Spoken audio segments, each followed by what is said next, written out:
right, good morning. I'd like to call the Town of Naples Ordinance Review Committee meeting to order for this Wednesday, January 15th. First order of business is to take attendance. First of all, I'd like to welcome Greg Shackness. He was newly appointed to our committee last Monday night. Welcome, Greg. Thank you. He also sits on the appeals board, so he's taking Russ's place here, I guess, technically. So it's good we still have representation from the appeals board. Also here today is Larry Anton, myself, Martina Witz, and Jay Tatucci's here. And joining us this morning, we have Jason Rogers, the town manager, and Kathy Tamborelli, municipal planner. And Kate Matthews might be joining us from Code. Okay. So under new business, we have item A from the town manager. Oh, here comes Kate. Item A from the town manager, amendment to the size composition of the budget committee. And in your packet were several documents related to budget committee. Right. One going back in typewriter font to 1979. So, do you want to present anything there, Jason? So Yeah. what we found was, in going through getting ready for this year's budget season, we found that the ordinance that governs the budget committee only ever existed in a town warrant article from, I think it was 1983. The challenge with that is without a separate standalone ordinance, you can easily lose sight of updates and changes or requirements to update and change that ordinance. So the desire is to pull that out and make it a standalone ordinance and update the ordinance, because the original one read that the the budget committee composition would be 12 elected members, and we've been electing 7 members as far back as I can see, but there is no official warrant article that changed that composition that I was able to find. And I went from 1983 to present, and I didn't find any warrant article changing that. So this ordinance change would propose a formal change of the composition to 7 members rather than the 12 that originally was stated back in '83. Okay, so there were several, like I said, several Yeah. incarnations. So should we be working from the one that says adopted 25 November 2024? That's the one we should be changing? I mean, we don't need to make changes to all these other older ones, right? Correct. Right. So does everybody know which one that is? That's the one that came under this sheet, so it kind of looks like this. Starts off number 1 with purpose, then number 2 organization, and then there's a highlight of organization. I think that's the one we're working yes. off of, and all the other ones. Yeah. So we need to change do we need to change the actual bylaws? Is that what we're changing? No, so Yeah, okay. in the order of things, the ordinance trumps the bylaws. Okay. Bylaws are that's how the organization operates meeting to meeting, but your ordinance was voted on by the legislative body here in Naples, so that's what we need to change. So we should incorporate, after we update the ordinance, we'll have to go back to the bylaws to make sure that they're in alignment, but as you're going through, you can easily cross-reference the 2 documents to make sure they're as close as possible. So is this where we're making the changes to the composition of the budget committee? In the ordinance, that's where you make the changes to the composition. Okay, yes, please. Thanks for And coming. in talking with the select board, it is 7's where we are, but as we've noticed, it's been harder and harder to find people to volunteer to run for these positions. So if this organization wants to recommend a different number than 7, the select board would be willing to entertain that as well. Okay. So does anybody have any I've got one comments or comment. notes? Yeah. If you look at section 7, the quorum, that's kind of B. The quorum shall consist of half the membership plus 1 member of the budget committee. That doesn't make sense. I know, I had that same thing underlined. I think that's a typo. Yeah, I think we'd usually put a majority. Consist of half the membership. Well, if you want to say Or, half the membership plus 1, but not plus 1 member of the budget committee. because then we're of course talking you're about, bringing somebody else in. because we're talking about the budget committee. Yeah. So you're saying a half plus 1. So in that case, if it's a 7-member board, It's 4. It would have to be 4. Would it not just be easier to say a quorum consists of 4? No, because You can't what say if you that. have fewer members? Fewer than 7? Yeah, Okay, if you have a vacancy. so just change that to a quorum. Does everybody see where Larry is? It's on the page 4 of that document. A quorum shall consist of half of the membership plus 1, and just end it there. Right. Is everybody okay with that? Is that clear, or no? Yeah. Half of the total membership of the, so half of 7 though is, You can't really have half of 7. Why, maybe that's why I said plus 1. and round up. How do we have it on all the other committees, identifying the quorum? Excuse me. Do we know? The majority, but usually it's 5, Yeah. and so 3 would Right. be a quorum. Right. 7, I guess, would be 4. Right. So we could just say a 4 is a quorum. If you're gonna pick the number of, in the committee, to say, pick the number of 4 as the quorum.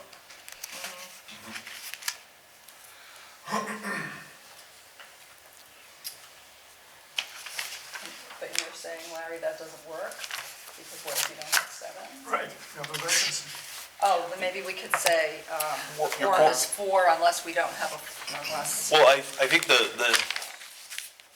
4 is still the right number. Even if you had a vacancy, you'd still have to have more than half of the membership present in order to establish a quorum. Right, that would. So it'd still be 4. Yeah, because you've already got 6 on it. Right. 4 would still be. 4. Yep. What if you had 5, then it would be 3. Go to 3. So if you had 2 vacancies, Yeah, So basically, Which is 4 must be present to vote.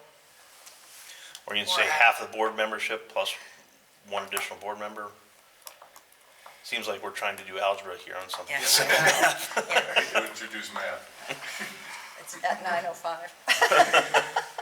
So, Can't you say a majority of the board membership? We can just say a minimum of 4 is considered a quorum. so this is bigger discussion for a later time.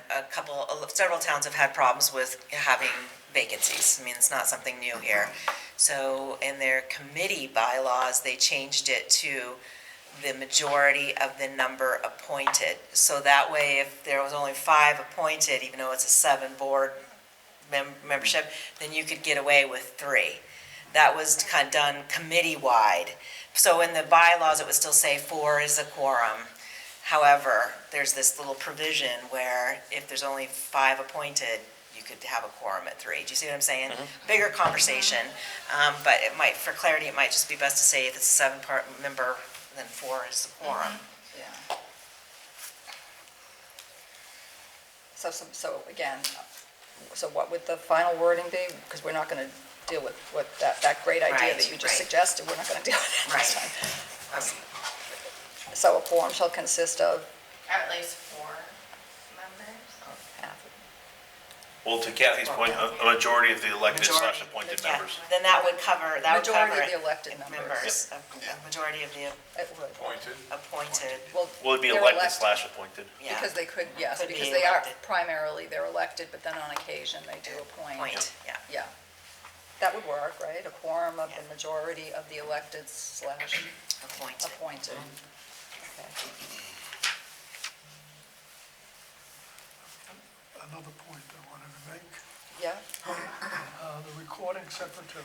yep, I had that same thing, Larry. The recording secretary, parentheses, town manager. Yeah, recording secretary is referenced in section 7E, but it is not referenced under section C where it talks about secretary.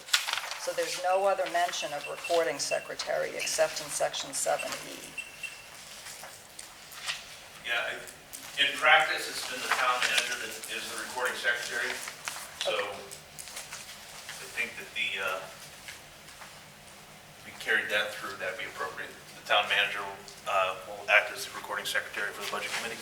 So what does that do to all of section C? Because I remember the the first budget organization meeting, having a conversation about nobody wanted to be, it's like tag, you're it. No one wanted to be the secretary, because technically none of the budget committee members actually do any secretary responsibilities.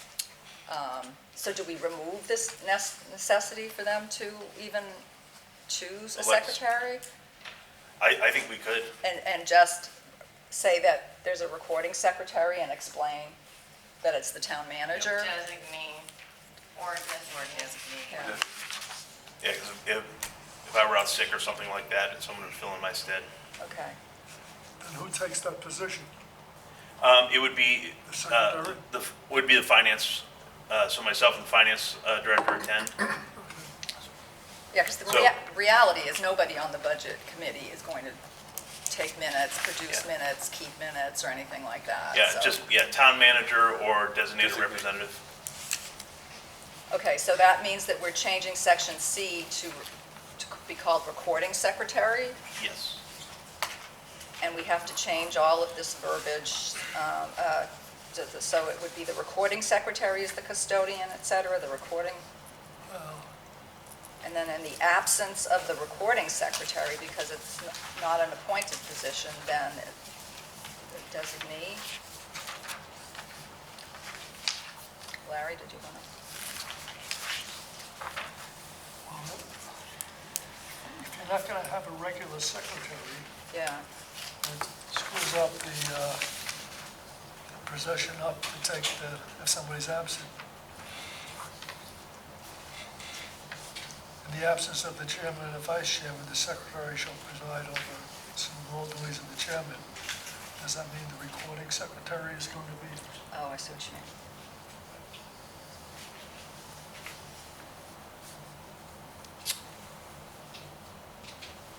So Larry's, yeah. So it seemed like right now, the way it is, the secretary's kind of like the third in command. Right. Right, to run the meeting. So I guess they could still choose a secretary to run the meeting, but then that whole recording secretary, but all those other responsibilities would go under the recording secretary?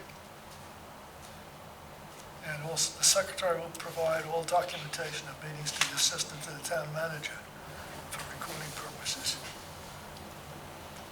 Well, that's kind of the designee part, whatever the town manager would decide.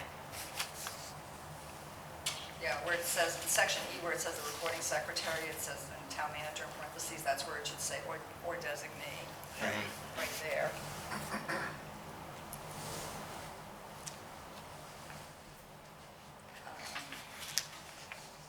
Okay, so does that mean, that's the recording secretary, so what do we want to do about the secretary role? Because if we still want them to be able to select kind of like a third in command to run a meeting, I don't,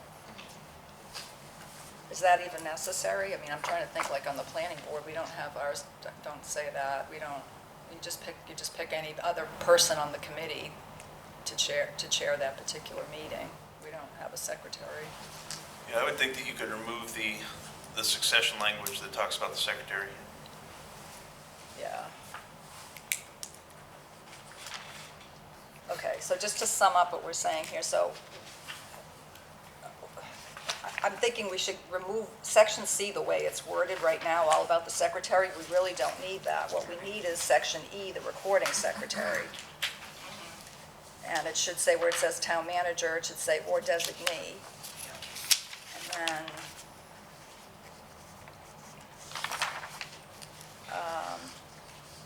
in the case of the vacancy, and then back for the succession thing on officers, on item 3, where it says in case of vacancy in the position of the vice chair, such as the committee. Members present will Members present, vote on who was chair of the meeting. yes. Does that make sense to everybody? Yeah. Did you get, so on the succession thing then, Kathy? Yeah. On item 3, saying what Larry just said, in case of vacancy in the position of the vice chair, then the members present will vote On somebody to chair the on meeting. the member to chair the meeting.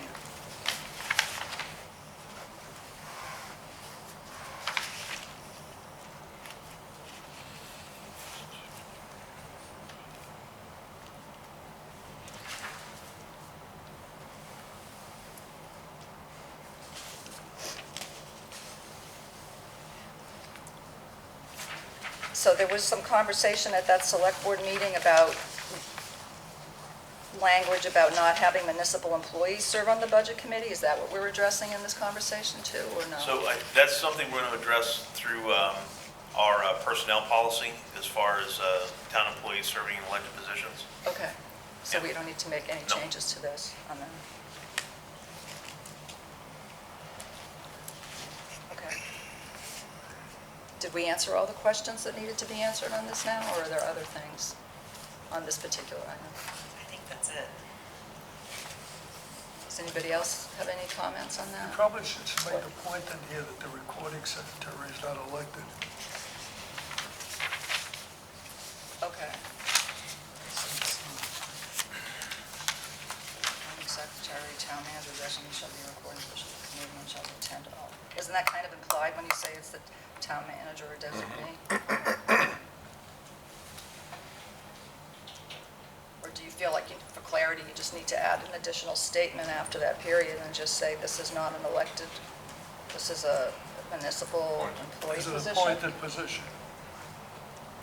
Well, That could be construed to mean appointed. yeah, I think we can just leave it at what we decided on, not go that further in depth, because it might change. It could be a different person. Yeah. I would just do it by position that the town manager serves as recording secretary. Right. Or designate. Or designate. Yeah, or designate, It has yep. to Yeah, or go designate. that far in depth. Okay. Do we want to wait till we get a clean copy of this at our next meeting to vote on it, or do we want to vote on it? I would have, That's what I think too. I Okay. just want to make sure the timing is fine. Okay, Doesn't matter, we can't vote on it later anyway. yeah, this wouldn't go on to the draft warrant for the select board to review until May. Yeah. Okay. Yeah. okay. Next item, B, from an ORC member. This is me. Review authority of shoreline zoning applications. I just wanted to share with this committee something that I had brought up to the planning board, and I just, out of fairness, just wanted to hear my thoughts on it here as well, because I had brought it up there. So what I talked to at the planning board last week was that in conversation with some planning board folks in other communities, admittedly smaller than Naples, Denmark, and Waterford, we talked about how shoreline zoning permits are given, and in those other communities, foundation changes, things like that in the shoreline zone are actually brought to their planning board, and then the planning board and the code enforcement office work together in the same way that we do now with all our other applications. And the reason they do it, and then what I was thinking about was that, in essence, when you talk about shoreline zoning, you're talking about protecting a public resource. That's why we have those laws, because lakes, rivers, streams are a public resource. And that I was thinking about it and thinking that, oh, wouldn't it, if it's a public resource, shouldn't the public be more aware or involved in the process? And how do you do that? Well, you bring things to the planning board, because that's a public forum, and you can do a site walk, you can have a public hearing, people become aware of what's happening. It wouldn't really change anything for the applicant other than the process. It definitely would change things for the planning board. In those other communities, and since we talked, I learned that they typically have less than 10, 5, 6, 7 applications in the shoreline zone for foundation changes within the shoreline zone. Certainly, and within the 100B, with, non-conforming lots and things like that. Per year? Per Yes, per year. Okay. So my thought, I just wanted to open it up for conversation, is that did anybody see any value in having Naples move in that direction? The feedback that I got at the planning board was, thank you very much, bring it up. I think it's great that you think about these things, Martina. But I didn't hear a lot of, like, that's a fabulous idea. Although what did come out of that conversation because as I usually do, I just kept harping on the public thing, right? I just wanted more public awareness, is that there was some talk about, or seemed to be some interest in maybe requiring shoreland zone applications at a minimum to notify abutters. So that because right now when somebody files an application for this type of thing, like let's just say you want to tear down your house or expand your house, your 30%, or whatever you want to do in the shoreland zone, nobody knows about it other than the code enforcement office, Unless they're asking for a variance. which like is on a fine, unless they setback. have to do a variance or something, or, yeah. So I thought, well, I guess the conversation kind of went to, well, what do you think about having people have to notify their abutters? And I thought, well, that's something.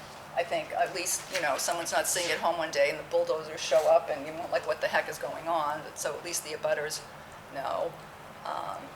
And I understand that code enforcement usually, that they suggest that they let their neighbors know, but that doesn't always happen. And at least if an abutter is notified, because I'm thinking about things like in my own shoreland neighborhood, if immediate abutters had been notified about certain things, then they would probably told their friends and they tell two friends, so, things become known. So anyway, that was my thought on it, and I just wanted to share it here and see if anybody else had any differing opinions, or... So you're saying just on something as disruptive as a foundation being put in? Yeah, my thought was like foundation. This would not involve, a bathroom remodel or Right. anything like that, but, if you're gonna raise your camp, and change it into a, year-round, increase your foundation, all that kind of stuff. It has impacts on the shoreline and the lakes and the public resource. That's what this was. This is where this came from. Just a thought of the public. What about putting in a larger septic system? I would love to speak to this, if I may. Oh, yeah. Okay, so regarding shoreline zoning, we have so many moving parts. So it's not just our own shoreline zoning ordinance, which is more restrictive than the state, but it's also FEMA, it's also Portland Water District. There's so many things that we have to work with for an applicant on their own home. And we put them very much through the ringer to make sure that they meet the FEMA requirements. We make them do a specific survey, including what is currently there and what they're proposing, impervious surface, everything like that. There are situations where we don't have anything from previous approvals, because as we know, Naples has been around for so many years, like 18, whatever. And there's homes that have been there and there's no actual, any type of situation where there was a survey showing where the roof peak was or anything like that. And so we try to get it to the point where if somebody is trying to remove their home that's currently there, we make sure that we have those height requirements from the base ground, everything, before they go through it. But I know there was something that was brought up regarding a burn down where we didn't have that in our files. So we try to work with people, we work with insurance companies, we try to get all of the information from the insurance companies because they go out there. Our assessors only have like the base ground area. And if it's nothing that we've been out there to permit within the last 20 years, unfortunately, we don't really have much information. So we have to go off of what the insurance companies tell us. And we've been really adamant on trying to get all of that information for new homes and everything like that. We have been doing our best. And also, we are the only ones who are certified to approve shoreline zoning permits through the state of Maine. you guys would not be able to unless you get your certifications. It would still have to go through the code office, regardless of Just make whether a or comment not. on that. This wasn't a conversation or a suggestion to remove the code office from the process, because certainly that, I understand that that can't happen. In the Right. same way that the planning board does have jurisdiction over, let's just say, a multifamily dwelling in the shores. So we have jurisdiction over that. They come to the planning board, and then And there's not many there places wouldn't where be. you can. Right, but that is, and Yeah. then in that case, you would be the issuing, you're always the issuing Right. body for the permit. Permitting 'Cause- authority, yeah. Right, always, for everything that we do. So that wouldn't change. So, and there's also another statute that says that we have to issue permits within 30 days. So that's another thing where the public hearings and things like that, I think that. I wonder how those other towns get around that. Well, it's because they usually don't have a full-time code officer, or they're not shoreline certified. And that's another stipulation through the state of Maine. We are actually super adamant about getting before, after pictures, all of that stuff. We have been quoted by Jeff Kalnich from the state of Maine during classes saying that we changed legislation because I was like, I don't agree with this. So we're pretty big on shoreline zoning and freshwater areas. Yes. I think what you're trying to say also is that you have a lot that you have to do for a shoreline thing, and to It's add not this just a as an one-track additional mind, layer. yep. Okay, that's right. Yep, so I would rather not have other outside people involved because it's already such a process.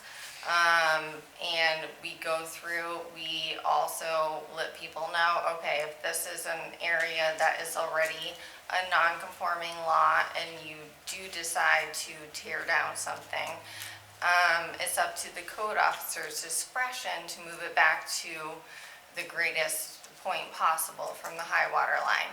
And that also, you have to consider setbacks from the road, you have to consider where your septic is, where everything is. Every piece of property is like a puzzle piece. So we look at them and we really go into it with the applicant. And a lot of times we do suggest that they hire an outside agency to give us a full report regarding our ordinances and state statutes. And shoreline zoning files for rebuilds are this thick compared to what they used to be. So we've been really trying to follow through on that. I think one of the concerns most recently was a burn down, and unfortunately there was nothing in the file stating the height. We did have obviously the foundation size, but as long as they're able to meet it and their insurance company concurs that it was at that height, then we're able to do that, and also a 30% expansion too. So that's a totally different, every situation is crazy in the shoreline zone. There's so many hoops that they have to jump through. Did you have a comment? You raised your hand. It's just. You have to come to the mic. Oh, sorry. Sorry. I keep forgetting that. Yeah. I heard what Kate said, but I was gonna support that idea only because, every time anyone's doing anything in our association, taking down a tree, they end up calling the Portland Water District, this, that, and everything else, calling down to you, Kate. And if they were given a notice, then they know what was going on and they wouldn't bug anyone, in my opinion. But that's all I was gonna say. Okay, thank you. Thanks, Katie. Good to see you. Well, go ahead, Larry. The reason why I mentioned larger septic system, because a larger septic system means you can put more bedrooms in. And I'm thinking about the short-term rentals. So if I've got a 1,000-gallon tank now, I put in a 15-gallon tank, oh, that's great, full capacity. But now they got an extra bedroom, they can bring more people in. And Larry, if they do have enough land and they do have the capacity for it in their septic system, then that's allowable. However, there are certain stipulations regarding ADUs. And at first, we kind of said, okay, if it's not already a conforming lot by today's standards, we aren't even going to allow ADUs. The state went against us, that's why we haven't gotten 10 grand back, because we kind of went Yet. against Yet. it. Yet, but we're updating that, so we can get that 10 grand back. We were one of the most restrictive towns in the state of Maine for shoreline zoning, regardless of the ADUs or just shoreline zoning in general for freshwater. We are very restrictive, we're very proactive, we do our best. And if anybody has concerns, everything can be seen in our files, or we can definitely have like a list posted of everything that we put out throughout each month Oh, on a bulletin board. why don't we move the conversation then to what could be done that's not burdensome to you or the applicant? And we can definitely make have a things more list at public. the end of every month and say where they are, what they were doing, and then people can come in and look at the files. We can put it on our bulletin board. I think that might be an easier way to, Could you put it on the rather website? than kind of saying shoreline zoning only, but we can have the whole list of everything just posted on our bulletin board, and people can come in and take a look at it. But if people call about their neighbors and we know where they are, then they always can come in and take a look at the files. It's always open to the public. I know it is, I've done that.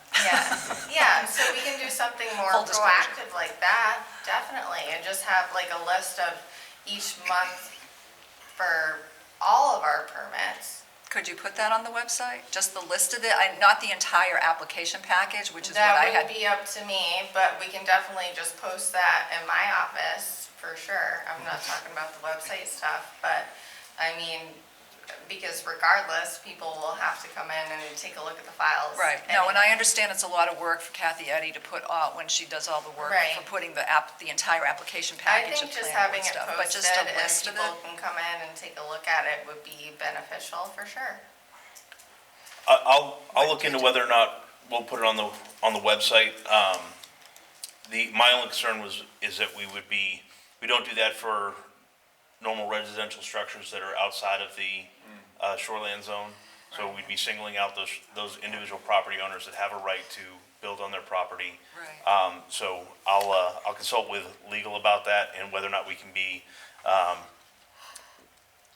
So if we can limit it just to shoreline zone, or if we'd have to do that for everybody for posting on the when you talk website. to legal, ask them, I mean, the entire premise, my entire conversation all began with the fact that we're protecting a public resource in the shoreline zone in a way that we don't for other. Well, I think the So- protection of the public resource in the shoreline zone, that is shouldered by the code officers in Right. the performance of their duties. So I think that protection piece is happening. I will say that in conversations I've had separately with a couple of select board members, they're not interested in expanding the responsibilities of the planning board to shoreline zone construction on personal property. So they're not interested in changing the language in that ordinance. What about the conversation that we had about maybe requiring abutters to be notified? That that- also seems selective Okay. for residential properties, for sure. I think that's very selective. What about, if, after you look into the website, what if there was something on the code page that talked about building permits issued, like you were saying, potentially, but not singling out single-family because, Yeah. or shoreline, because those Just people the are whole going through report. way more hoops than the average homeowner anywhere else is. They have to show where the high water mark is, which means they have to get a survey. Well, nobody else has to do that, right? So they're already under a certain level of scrutiny that's a lot more. Portland Water District, MDEP. you know, Also elevation ele- surveys. FEMA, I mean, they're going through a lot more than that most homeowners are already. And then we have that 30-day clock ticking for approving or denying a permit. So to add another layer on that, now we're gonna have a hard time meeting our statutory requirements for issuing permits. So that's the tough part. So you're suggesting just a general list on the website Yeah, of of what's been done. outstanding The whole- permits or permits received? Just building permits in general. Issued, something like that. Building And then people permits can and weed stuff. through that we can tell what type they are, shoreland, Yep. single family, It or says something like that. SLD, it says Might- RES, It- COM, It's yeah. probably also be good to show After the what we're fact? doing every month too. It's a good way to show Would that. it be after the fact, like after the building permit's been issued, or are you talking about, because that, then it's Then kind it's of already done. Yeah, or would it be? It would be an issued permit, and let's be honest, contractors aren't getting out there immediately anyway. So once we Okay. issue a permit, then at the end of every month, we could have the list, and it would say, like, for our department, we put COM for commercial, we put SLZ for shoreline zoning, Could have a- RES for residential. So it would just be RES, We could have a key SFD for that. for Yeah. single family dwelling, 3-bedroom, blah, blah, blah, this is where it is, this is the map and lot, and then people can come in and look at the permits.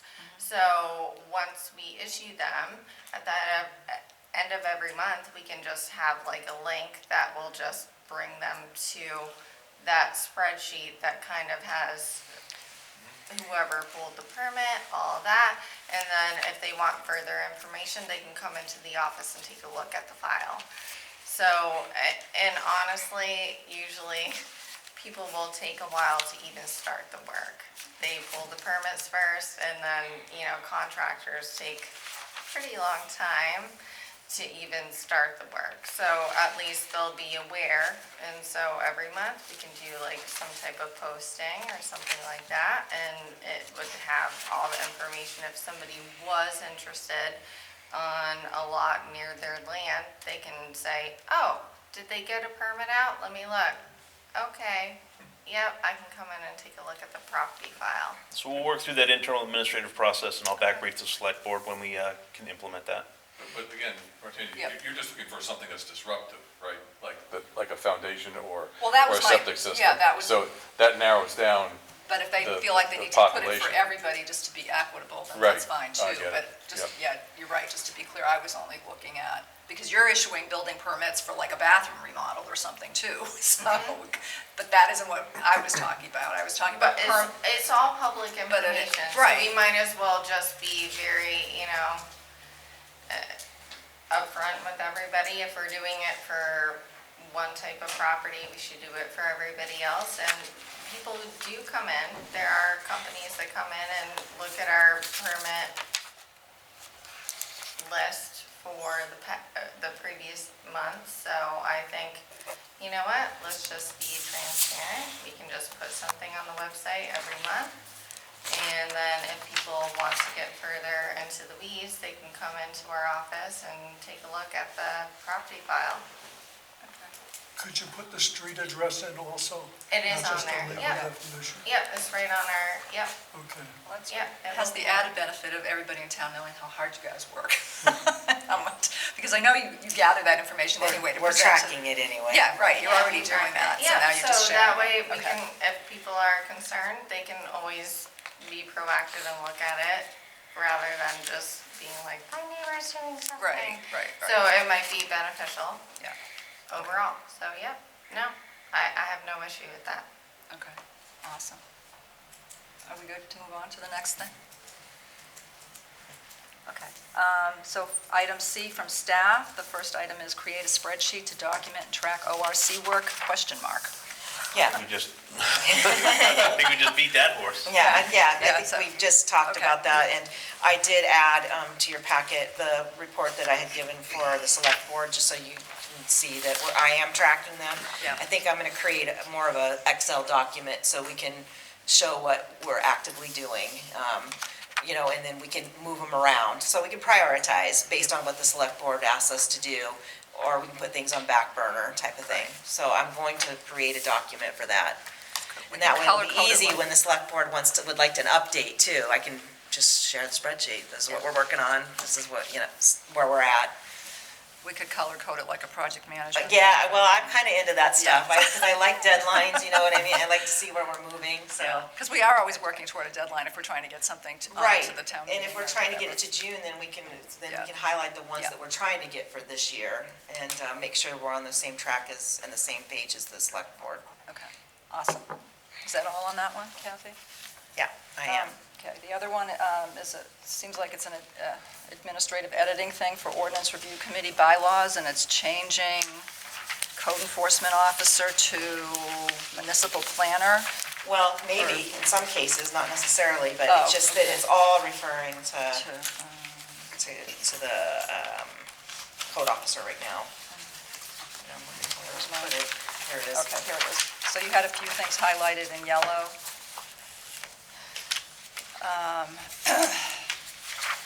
On the first page, that paragraph there that begins with the code enforcement officer, that maybe it should be municipal planner will keep a waiting list for membership? I think in that one, yes. Okay. And I'll share these all with you too before we go. Okay, and then on the second page, where it says the code enforcement officer, that would change to, let's see, that would be municipal planner may call non-routine meetings to address time-sensitive ordinance work. Does How that- about, should we add designee to that too? Or designee? Just in case Yeah. there's a change, and, yeah, Okay, Designee is Yeah. always good, that's right, because this structure of staff could change. okay. And under administrative assistant, the duties of this person will be to keep a record of all meetings, notify members of meetings, and coordinate with right now it says contracted town planner and code enforcement officer. Just get rid of contracted, I think, and municipal planner and the code enforcement officer. Okay. Municipal planner and code enforcement, so you were keeping code enforcement officer? Or do we want to make it and or designee? I think, Might as well I mean, keep it's- everybody in the loop. yeah, Okay, so that would be code I enforcement? would leave her in. Okay, municipal planner and the code enforcement officer? Yeah. Okay.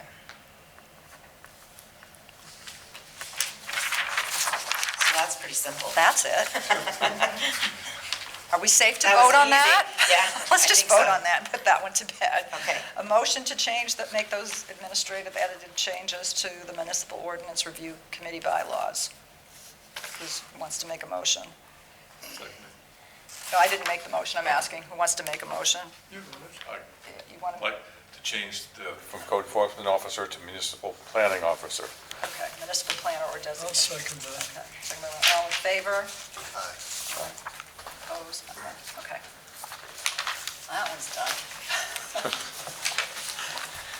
Okay, ongoing business. Can I make a suggestion just to make, because I know we want to get the political signs and the doggy daycare done for sure sooner than later, so let's just start with political signs and then go to doggy daycare and keep the short-term rentals for last, okay? Is that okay with everybody? Absolutely. Okay, so the political signs, I don't know if you, I saw my email that we should really be working from the existing section 700 that's in the land use ordinance. That's me. I had no idea. Yeah, that's okay. But well, we had a previous discussion, is that there was some stuff on there that needs to be taken off, and that old sign ordinance needs to be removed, but, anyway, so we're working from section 700, and the conversation was at the last meeting that, just due to things that were going on in town, that we need to specifically identify political signs and how we might want to deal with them. So we needed a definition for political sign.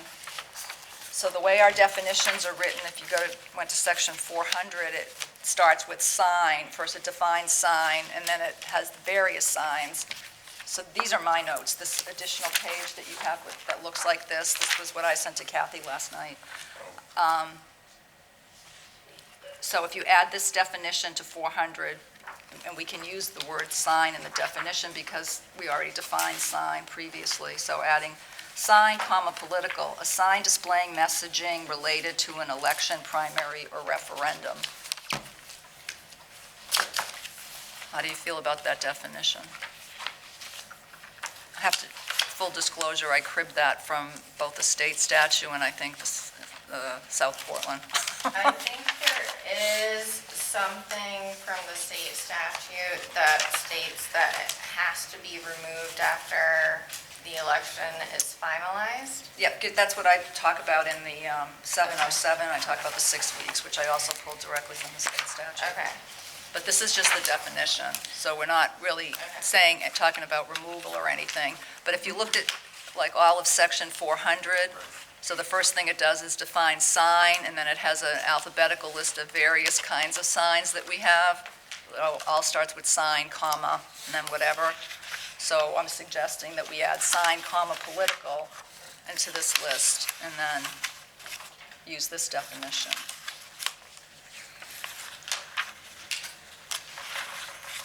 Does anybody have any comments on that? Does that make sense? You got it from South Portland Yeah, and the state's website. yeah.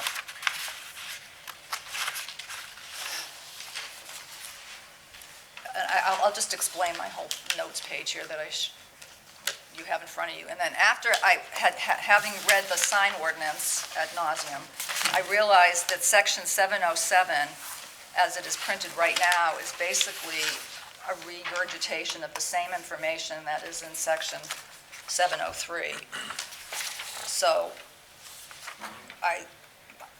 I'm suggesting that we maybe change section 707 to a political signs section, just to give it more prominence, to give it its own section, because it seemed to be such an issue. I mean, we could still say political signs, we could put it in 705 saying they're exempt from code enforcement. We could certainly put it there as the 5th point, but nowhere does it really explain the whole 6 weeks business. So again, I got this from the combination of the state statute and the South Portland. So if we put this verbiage in 707, it would say signs bearing political messages. I don't know, What? only on private property that, Yeah, I don't think that's. I think that's not something we can do. Only on private property.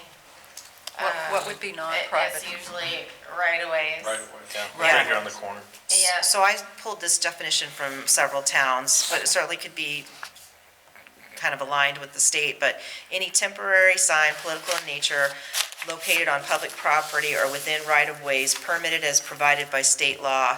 Political signs are prohibited from all town-owned properties except the public rights-of-way as otherwise provided in state law. Right, and I do concur with that, because there's absolutely no way that it can only be placed on private property. For political stuff, according to state statute, it has to be allowed on public right-of-ways. Along road. Yeah, exactly. So this, Even out here Yeah. in the right-of-way. Well, in Maine, we saw it this last election season. Maine DOT also has governing Yeah. statutes on this with regard to how many of the same sign can be placed within. 30 feet. Right. I read that Signs too. must be, I think it was 6 feet apart, and ours were cluttered, signs have to be limited in size. So I think as long as we're referring to all of those, and we, include all that together in our ordinance, I think we'll be good. yeah, I think the one that Kathy has is kind of what we're going for, to say that it can only be on private property. There's no way that we can. Yeah, it's not enforceable. Can I take another stab at this? Yeah. And then bring it back to the next meeting? Sure. The reason why, and I hear what you're saying with the redundancy with 703 and 707, but I need to look at it a little bit. And you guys just adopted this pretty recently too, I think. or was Sign that- ordinance? Yeah. Well, no, this has been in here for, Yeah. Well, you did this one that I was looking at was 2019, so it can't be that old. We somewhere between 2019. 2019, and then Ben kind of, Moved it into yeah, the. I think when we into hired land North use. Star Planning, he took Yeah. a lot of those and put those in here. And because I kind of see the flow though between 703, it's kind of describing what a sign permit is, and then it's going to 707 Yeah. on how to get one. So I'm not really, it's a kind of repetitive, ordinances kind of are sometimes. I like 705 exempt signs, I think. So let me give Kevin a shot, and we can kind of Yeah. clean it up a little bit and bring it back to the next meeting.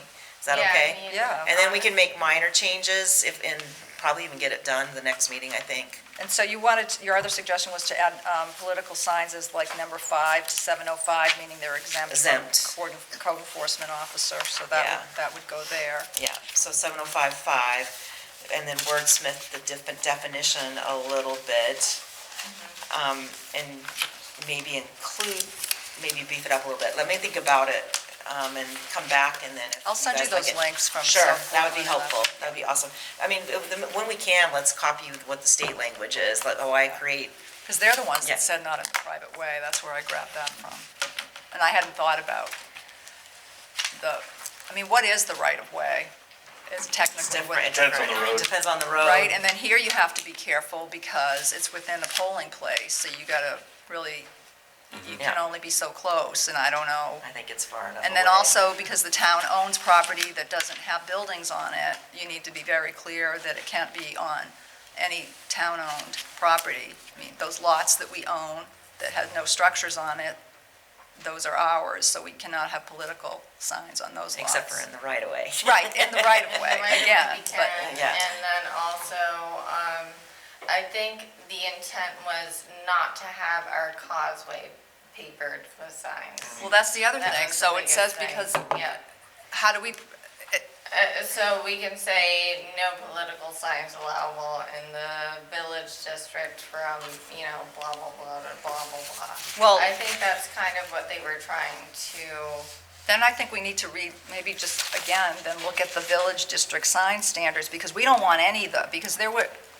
signs from other communities for events that they were having, that were gonna take well, place in that was August, and the approved by signs were, select board too, because they have certain I don't think it was. event. It was a Casco events. thing that was gonna happen in August, and they had the sign there in June, stuck in the grass all summer on the causeway, and I don't ever remember the select board approving It that. might have so. been though, and that's another thing. But those are event signs, they aren't political signs, that's a totally different animal. I just wanna, so if we're gonna do the sign thing, maybe we just wanna make sure, because then there were I was under the impression that the way it was written, you can't put these kinds of advertising signs in the causeway.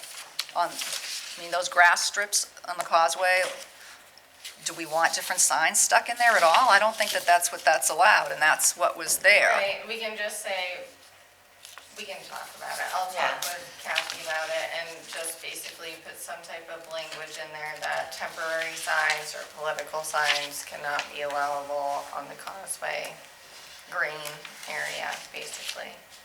And some of that is town-owned land, right? I mean, certainly the area around the amphitheater, that's all town. I don't know, that strip between 302, the sidewalk, and the lake, that's where those signs were. Basically, some type of boundary between the areas that we can say, okay, this right-of-way area through here, we are not allowing any type of political or temporary signs in. And I think that's what the sign ordinance back in 2019, I think that's what they were trying to go towards. Yeah. Because obviously the town has to maintain those areas, so it's hard for people to weed whack around them and everything else. So, yep, we'll look into that for sure. See if there's some type of language overall, not just political. Yeah, but That can't temporary. just the thing about that the Jason political, just- referred to, yeah. that letter came from Maine DOT, I think they first passed it, according to the letter that I saw, it was first sent out to municipalities after the 129th Congress, which would have been probably 3 years ago.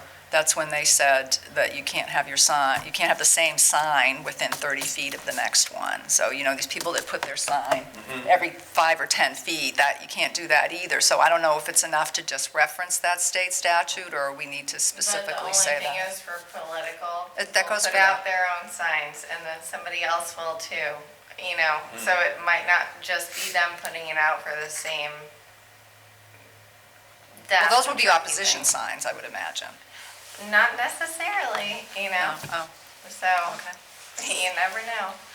But, yeah, no, that's trickier to enforce, but I would definitely say, making sure that we don't have anything down on the causeway area, I think was kind of a big effort with a sign ordinance, so we can see if there's some type of language. Don't we have something into of it. Causeway overlay too, or something that talks, Yeah, does it talk Causeway about overlay that? probably would be the best way to go about it, because we already have that, I haven't read it, but it just yeah. might. Does it mention Causeway overlay in the sign district? It just refers to village district, which is, And that leads me to, just a comment, is that I'm trying to go through the ordinance and see which ones were meant to be eliminated, right, or repealed.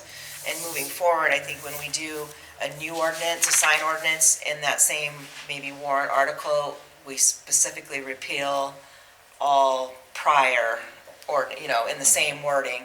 This is intended to supersede, or however, we'll ask the attorney how to word it. I just ran into the same thing in New Gloucester where we couldn't find all the records couldn't backtrack, and so we just repealed everything that was prior to this is gone. We need to work on that. What Because would I you- pulled up sign ordinance as a freestanding, and Right. I didn't even know, because I haven't even looked at chapter 700. Yeah. I've been living in 900 and 1,000, right? Right. So, so there's- when was, what is the goal date for this for the sign thing? Are we trying to do that for May? So Okay. that would be, it'd be due for the select board to review first week of May, so we can get it on the June ballot. So may I make this suggestion, just so that other people don't have the same confusion? Even though we haven't officially repealed the old sign one, we don't really need to still keep it on the website, do we?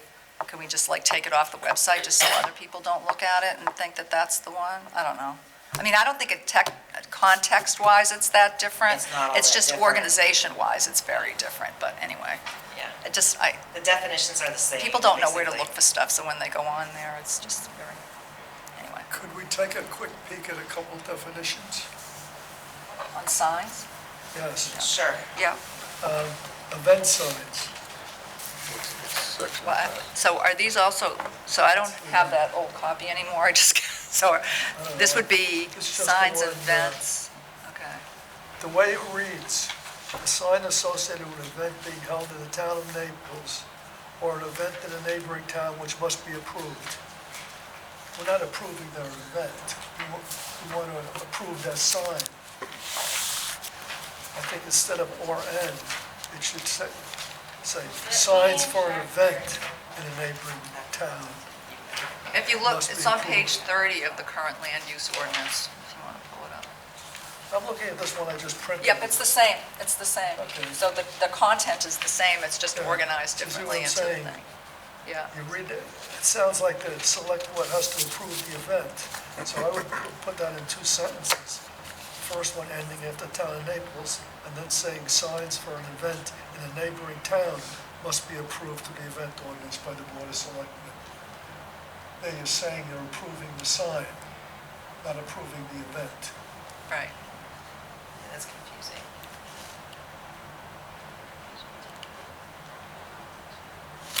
Makes sense.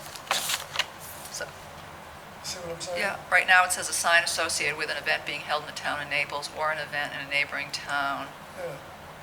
which must be approved through the event ordinance by the Board of So you Selectmen. read that as saying they're applying, approving the event. But they're not, they're approving the sign.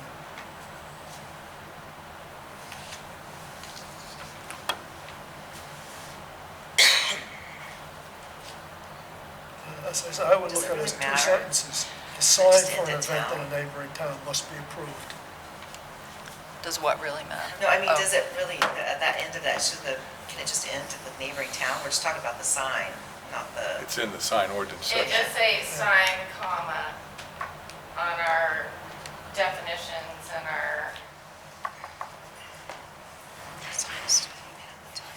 land use. That's the difference, Larry. I think you might be looking at the other one. This was the majority or something. How is it printed? Sign, comma, event. A sign associated with an event being held in the town of Naples or an event in a neighboring town, which must be approved for the event ordinance by the Board of Selectmen.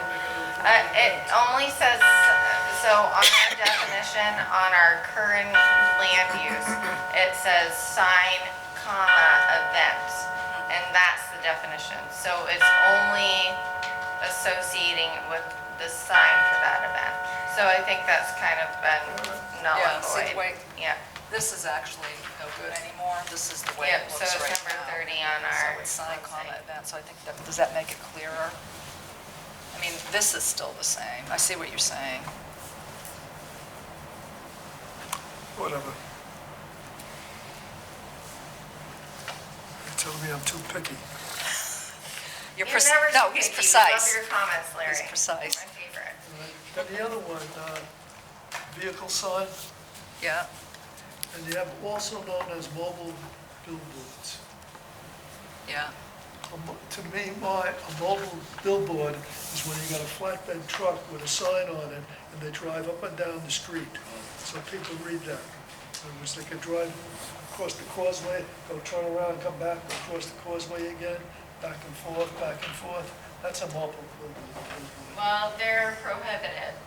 The only reason why they're bringing it up, so sign, vehicle on our new ordinance.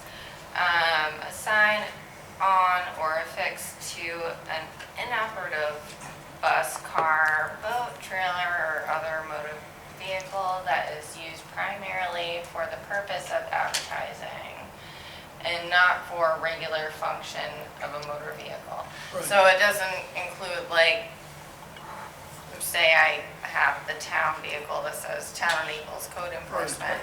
No, I'm just questioning the fact that they're also known as mobile billboards. I don't think that's accurate, whatever. Well, people can definitely make a mobile billboard and just put them in their yard. That's what they're trying to, prohibit, so. And driving around. Yeah, inoperable, like just. No, not cars. driving it around, it's just that sometimes people park those at their place of business and then they'll go and park it someplace else. So it is a mobile billboard in the effect that it's on a car that can be moved, but, they'll move it to different parts on their property too. Are we talking about the one that was on 302 and Route 11? I'm not Speak to spoken with that. anything Big bus. specifically, I just speak to that. know that people have done that, they use their trade vehicle Right. as a sign and they put it in a residential neighborhood, you know what I'm saying?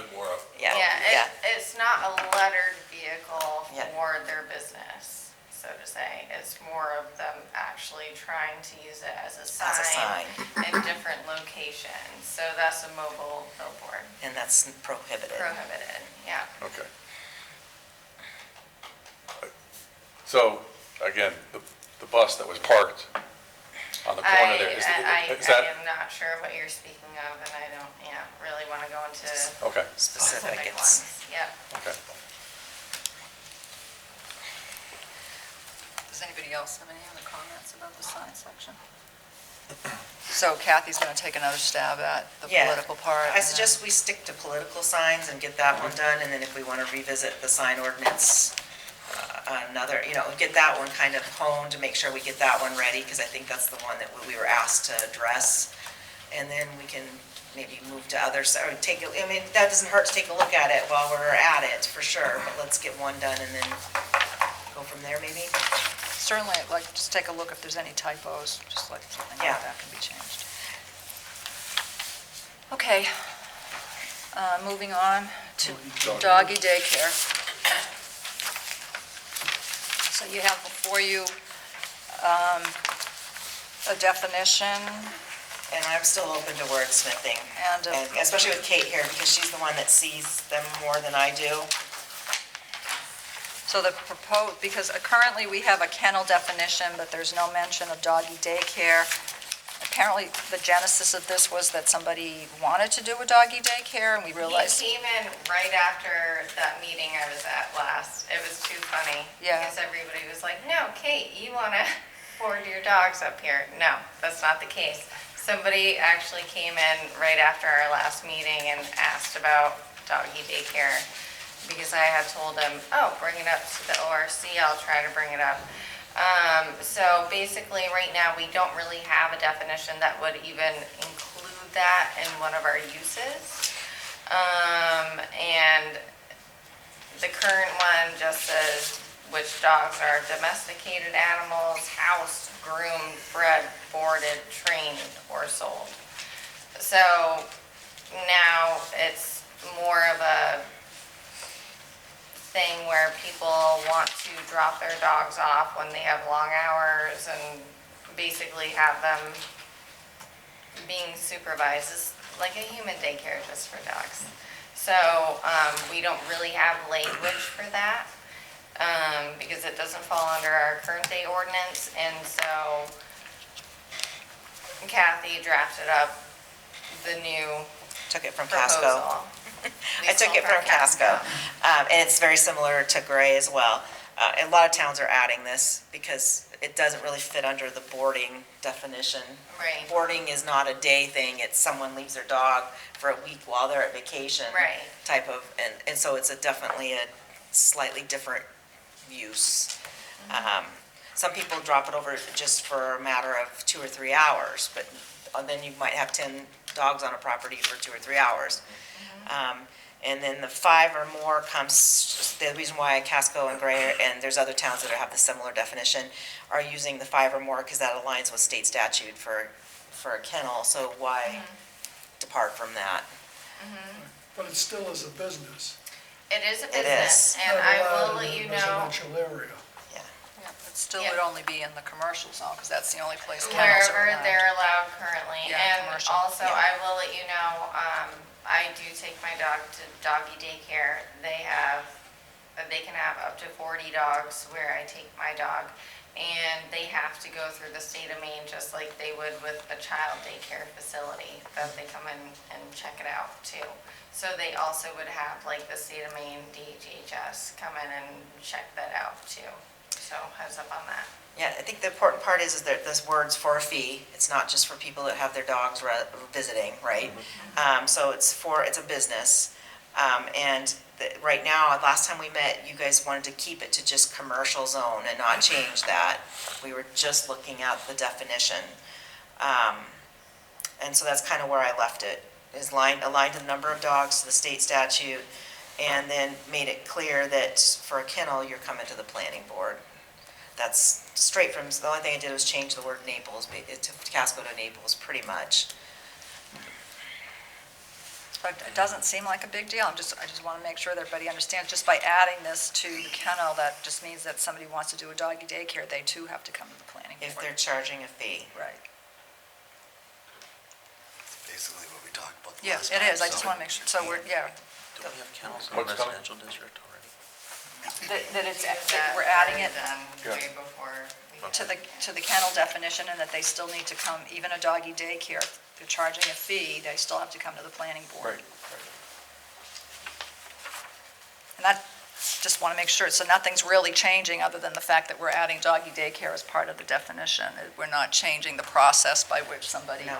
can do Or it. the zoning district. Or the zoning district. So if everyone's clear on that, then. The question I have about doggy daycare, where we're dealing with the animal size of 5 dogs or fewer, I don't see how someone in the commercial district could support a business between the rental cost of the facility, the permitting for 5 dogs in the commercial district. To Oh, me, you it can't- seems like it fits better with residential. No, you can have more, it's 5 or more dogs. that Oh, I can thought you were have. saying up to 5. Yeah, no, Okay. no, more than 5 is when you trigger it, and so if you have less than that, you're not even a daycare, you're not. Okay, So, gotcha. or if you have 5 and you don't charge anybody, you're just doing a favor to someone for the day, not gonna trigger that. Gotcha. Doesn't even trigger kennel. Okay. That's exactly the point I want to make, that we're not changing the zone. Yeah. We're not allowing anything additional that we didn't allow before, and it Before. still needs to come to the planning board. We're just adding, basically Yeah. making our definition a little more distinct. Right. And then adding the daycare element. Because it's kind of a new, it's not a new thing, but it's definitely becoming more prevalent. So, does everybody feel like comfortable enough to vote on this then? Is this one done? I do. So if someone want to make a motion to accept these changes as printed on this document that Kathy provided to us? So moved. Second? Second. Craig, any discussion? All in favor? Aye. Opposed? Okay. 2 things. It's two. Charging right along. Yeah. What a productive group. And as she says that, we moved to short-term rental. Oh, yeah, that's gonna be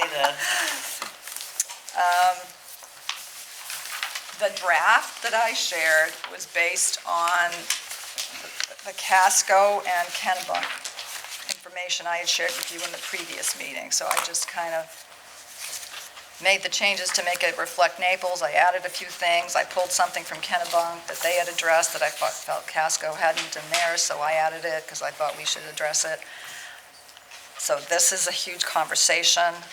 I guess I should preface it with saying that it's a short-term rental registration ordinance. It is not a prohibition on short-term rentals. It is not capping short-term rentals, as some communities. It's none of that. It's based on three things focused on safety and environmental issues. It's focused on making sure the appropriate fire alarms are in the building, and that parking is addressed so that people aren't parking on roads to prevent access to a neighborhood, particularly on some of these smaller camp roads. And it's focused on capacity of the dwelling based largely on septic. So it really just is addressing or attempts to address those three things. Having said all that, I mean, obviously my largest concern about the whole thing is just the ability and capacity of the code enforcement office to do this.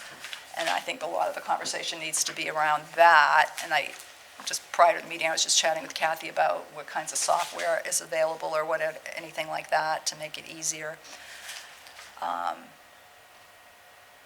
So I don't, what do you, I don't even know what the best way to approach I see you use this. Casco, because Jason provided Casco, which I loved. Yes. Because, and mostly, not just because it's only a few pages. Right. But I liked the way that it was ordered. Yeah. So I can tell that you took some of the definitions from there. I did. So, but obviously you had some concerns that weren't addressed in Casco's because you've added to it. Right.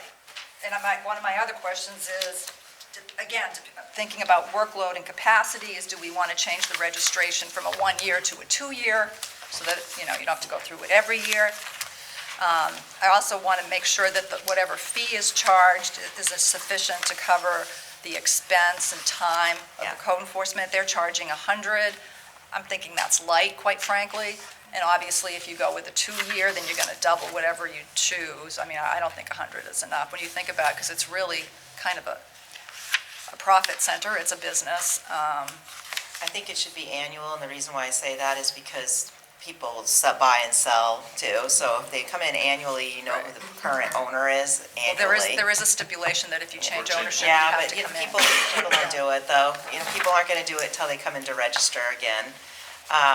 Because people don't tell us when they close their business either, you know what I mean? So, but not to be disparaging towards people, it's just people are busy with other things, then that's not on the top of their list. I think it should be annual. It's not like the code officers will be going there annually. There probably would be an initial, when they first register their business, to make sure that the septic and the parking and all of the basic life safety is there. And then when they come back to re-register, if nothing's changed and they're still listing it with the same occupancy, then there's no reason for her to go out again necessarily. But we had talked about what that number would be to make it worthwhile for the town, and I think we landed at Jason at 125 would probably. Yeah, and talking with GP Cog, they found that, so GP Cog created software for GP Cog members that allows you to get an understanding of how many homes are being used for short-term rental within your zip code. I think we mentioned 211 is the number we are at right now. But that's only 2 websites. Right, so correct. the GP Cog database combs Airbnb and VRBO for current listings. While there are several other companies out there that do provide listings for short-term rentals, those are the 2 largest. So that's what they went with in their beta design for their software. The 100 and 125 was the recommended amount. There were some towns that were only charging $25 for registration, which doesn't even cover the cost of getting the code officers out there. So 100 and 125 is the recommended sweet spot for registration. And I think also, I mean, so these are private residences, definitely, I know that's why you're here. These are private residences that are functioning as businesses, and, were they an actual business, they'd be paying personal property tax, which would be certainly a lot higher if you're running a motel or something, right, your personal property tax that you're paying to the town of Naples is pretty high, because everything that you use in that business to generate a profit is taxed. Under personal property. Right, so, I mean, But not even at everybody- 125, that's. Not everybody that operates the Airbnb is a licensed LLC or licensed. No, business. I understand that, but they're kind of, I guess I'm just trying to say, justify it, like 125 is a pittance compared to what a If you're full-blown paying business would be. $3,000, $4,000, $5,000 a week Yeah. for a rental on Long Lake, Yeah, You can average, they're not gonna not come here because it went from 5,000 to $5,250. They're still gonna get all the rentals. so the way that this draft is written, it doesn't require the code enforcement officer to go visit. It's actually that the applicant needs to provide the the applicant to the registration needs to provide the documentation. And then the fire chief would go out and just make sure that everything's there.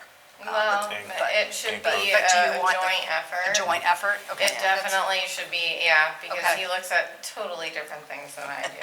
Okay. And also, we should have an initial fee to go out on top of the regular. I like that idea. That's in Yeah. keeping with what we do with the moorings as well. Right, is your the initial mooring. initial fee to go out to do the inspections with the chief and my department. And then annually, and then if somebody else does come in, I think we should also, every time there's new Change of ownership, ownership. I think we should go out and check it again. Because as we know, when people buy things, they like to do things a little under the cuff. What about if there's changes to building permits to add an addition or to change the septic? So that would already initiate my department to go No, out I'm saying, there. but they need, you need to be able to verify, all right, now you're going from 2 to 3 bedrooms. I see you add the bedroom. That's already part of my normal renovation application or things like that. Okay. But yeah, no, I definitely think any change of ownership should have the initial inspection fee with my department and the fire chief or his designee. Yeah, just say it there, designee, look at that, good job, Martina, look at you, gold star.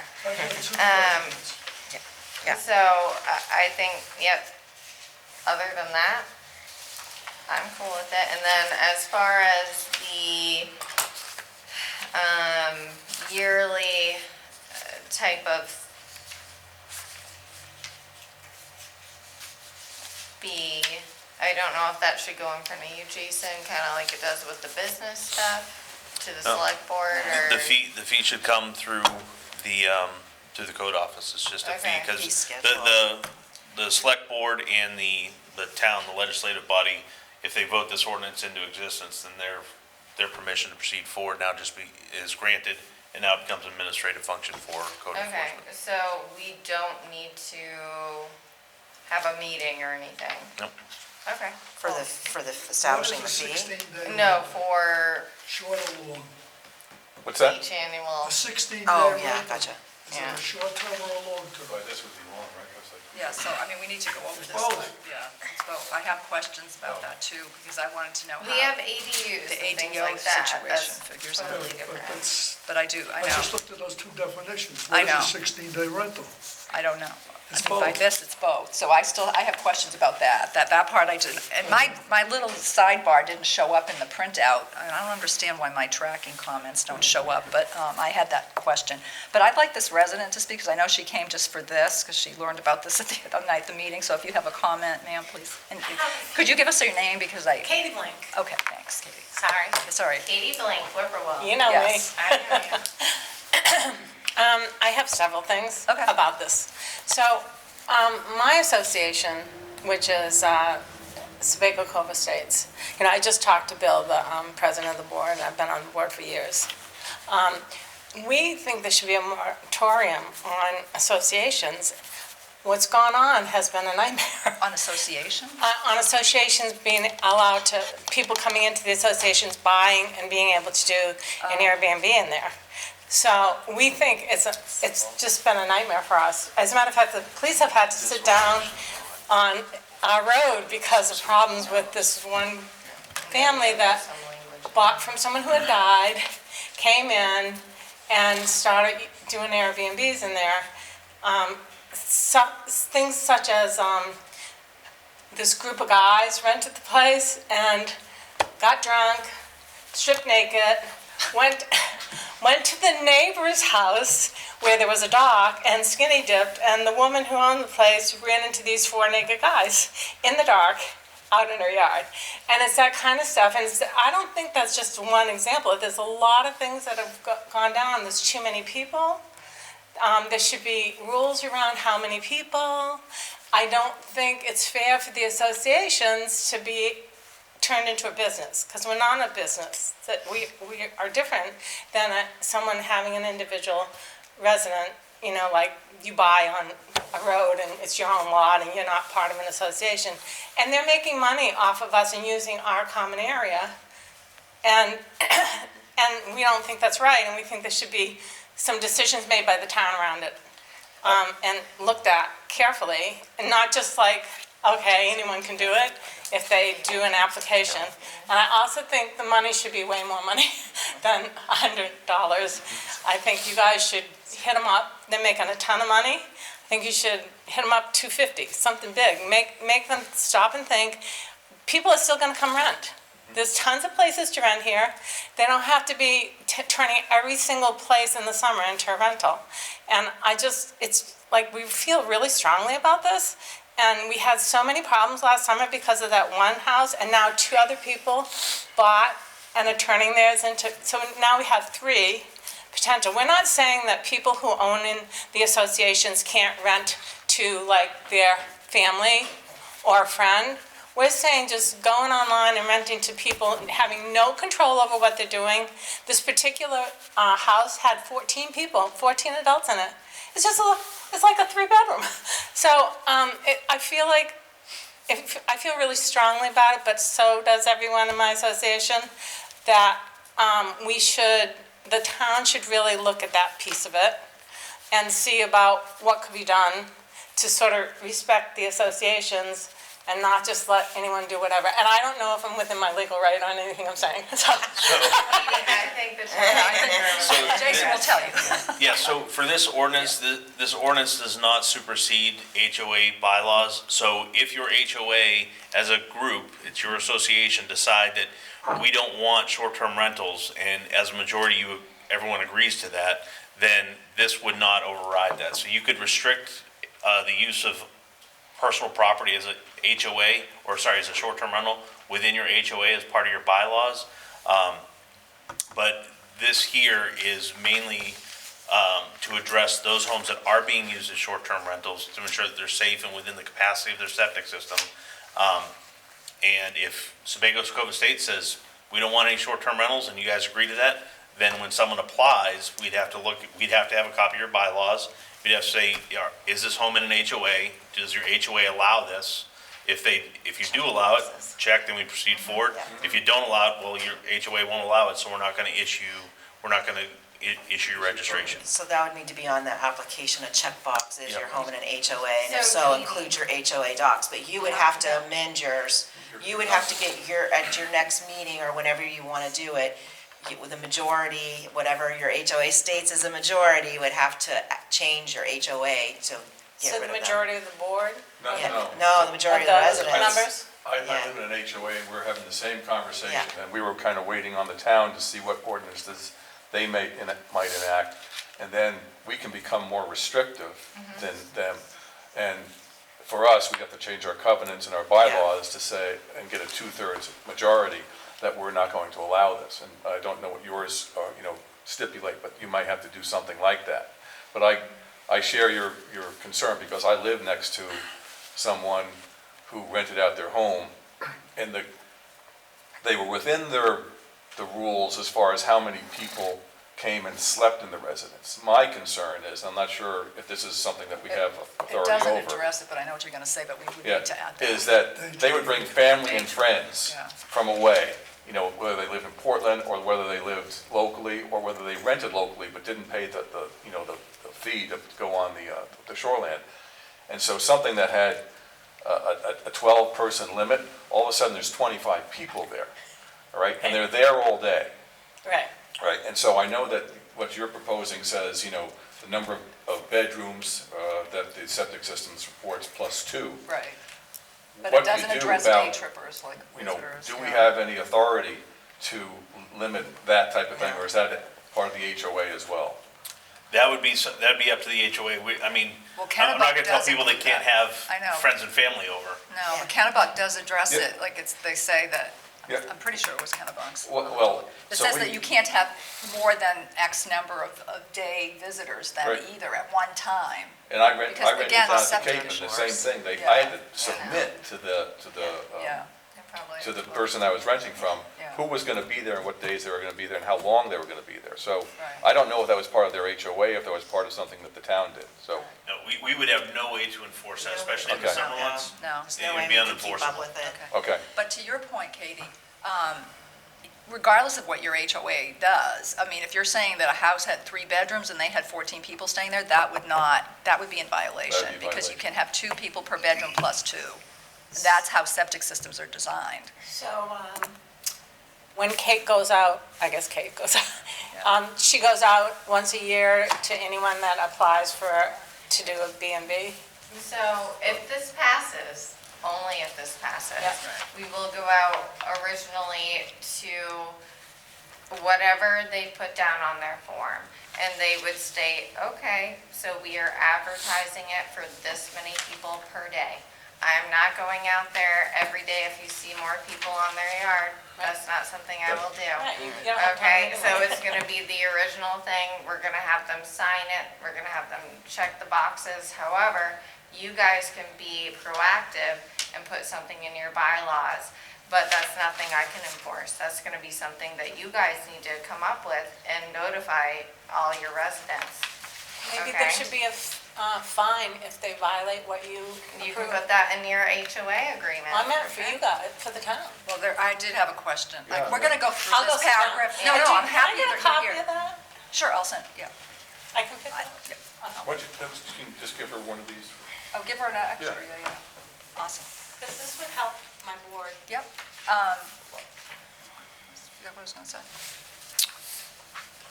One thing Well- nobody's mentioned is if somebody's using a house as a B&B, that should be taken into consideration with the assessed valuation of the house because of the income being generated. You're And gonna, they should hey, pay Paul's additional- around here somewhere hiding, so you should should be- definitely talk to Paul after the meeting. You know what I'm Yeah, saying? technically not They should business. have a higher real estate tax because they're generating income from the building and not using it as a residence. I will talk, never thought I have of a meeting with Paul, our assessor, this afternoon, and we're gonna go through exactly how assessing works, but I don't believe that's part of the assessing calculation.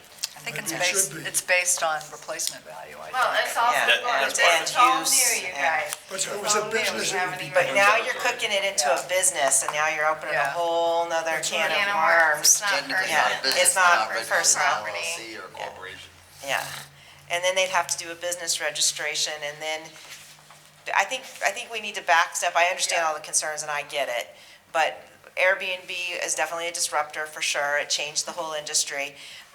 But it also does enable some people to keep their camps that they couldn't keep, or their homes that they couldn't keep if they couldn't generate some income. So there's a balance there to be struck. Whereas if you live in a homeowners association, your homeowners association doesn't need to do any of this. They could just say no short-term rentals and define what a short-term rental is, and you're done, and then on our applications, the checkbox, they have to say they're an association, they have to provide the bylaws say no short-term rentals, done. Now, it's probably got some existing ones, and that's a whole nother, but that's a civil matter for you to figure out with your homeowners association and an attorney probably, how to deal with that. But if you find that ours is restrictive enough that maybe you don't have to go that route, because remember now limiting yourself. Let's say you wanted to move to Florida and rent it out part of, you know what I'm saying? Or, so you have to keep that in mind too, because now you're locking your homeowners into never doing that.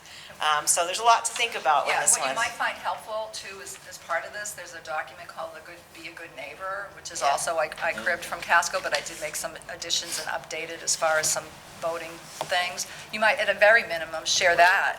It's in this, the whole thing that he Yeah. just gave you, it's called Be a Good Neighbor, and it explains that you could pass that out to everybody in your association. And maybe at a minimum, you could have your association require that people that rent their properties display this or something. I don't know, just to kind of start the conversation. For our short-term rentals, they're required to show a lot of the rules and regulations that we have Right. regarding behavior and so forth. So that they, and as well as boating laws, because a lot of them bring in, rental boats, they don't understand the rules of the road. Right. So they will put something in a packet for them to display when someone comes in. Would you be considering having part of the ordinance be that the rental has to be a week long or a month long or We're anything talking like that? about the length, that's, we're gonna. It is in there? talk Okay, about the because definition. those weekend ones, Right. Well, They're coming having a that good you time. can't, they're already gone before you can even say anything. yeah. But I think it's just, again, it's important to remember that we're talking about a registration to address safety Safety. and environmental. We're not talking about limiting it. And I know it's hard for associations, I'm part of the association too, and a lot of it depends on how functioning your association is, quite frankly. But you have more authority than you think you have as an association, but a lot of associations don't know how to capture that. So maybe this will help. I don't know. Thank you. Okay, thank you for coming, though. So we have 30 minutes left, and this is a lot, so maybe we should just go through this paragraph by paragraph, and people can offer, because I have I drafted it based on 2 other ones, and I have questions about what I wrote, so I'm sure you all have questions about it. Is that okay? We'll just go through it paragraph by paragraph, because this is not going to be a one shot and we're done thing. This will be brought up a few more times.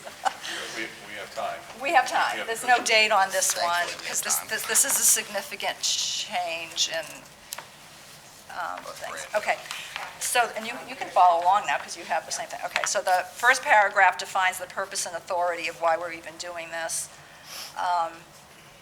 Naples residents prize the peace and quiet of their residential neighborhoods. In recent years, a growing number of property owners are renting out their property to vacationers on short-term basis throughout the year. In order to preserve the fabric of residential neighborhoods and to protect the safety of visitors and residents, the town of Naples believes the operation of short-term rentals, STRs, must be efficiently and effectively regulated. This ordinance was developed with an interest in balancing the desire of the property owner who wish to rent their properties to short-term tenants and the desire of residents who want to preserve the peaceful quiet and enjoyment of their residential neighborhoods. So that sets out the why we're doing this. Does anybody have any edits that they want to make to that? Okay. Then it goes into Well, I guess if the purpose of the ordinance is for safety Yeah, and so forth, we're really not preserving the quiet and